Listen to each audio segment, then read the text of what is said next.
The dictation is going to be in 3 seconds. Start.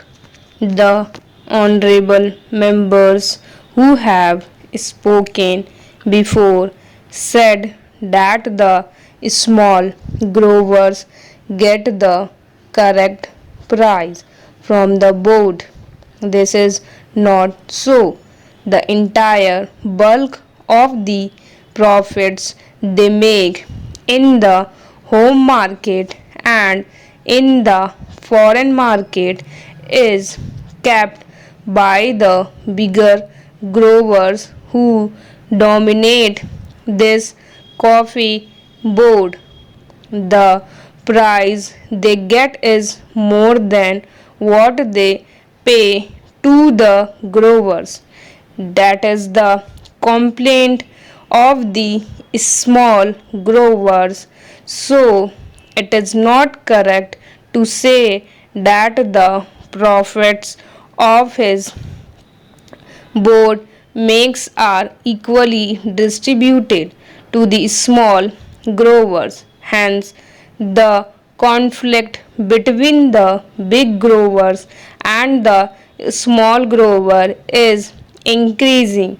Therefore, it is necessary on the part of the government to do justice to the small growers. The government thinks that by taking powers for nominating the president of the board, it is able to do justice to the small growers. The number of the small grower is 34,000 while the number of the big grower is 590. Most of the seats reserved for the growers in the last board were monopolized by the big growers. The majority of the seats were held by the big growers and the number of seats the small growers got was very meager. It was not more than 4 if my recollection is correct. What the government should have done was to give equal representation to the small growers. They should have asked the growers to return their representatives or to give a panel of names from which government could have chosen some. The choice of the representatives should have been left to the respective organizations.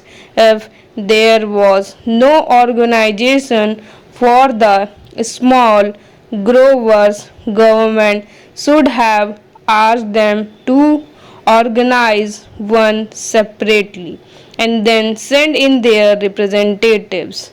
Our friends said that the representatives of the small grower were there on the existing board. It is true, but I know the practice of these big grower or big industrialists having given membership to the smaller fry on their organizations.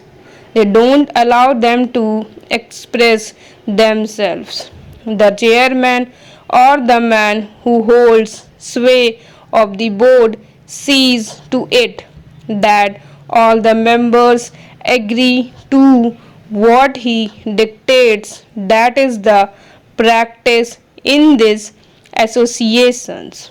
We know that. So it is better to have a separate organization for small growers and ask them to submit their panel of names to represent them on the board. Representations on the board should not be governed by the number of acres owned and the amount of capital envisaged but by the number of growers. If this principle is adopted, the bigger growers will not be able to run away with what they want. Full stop.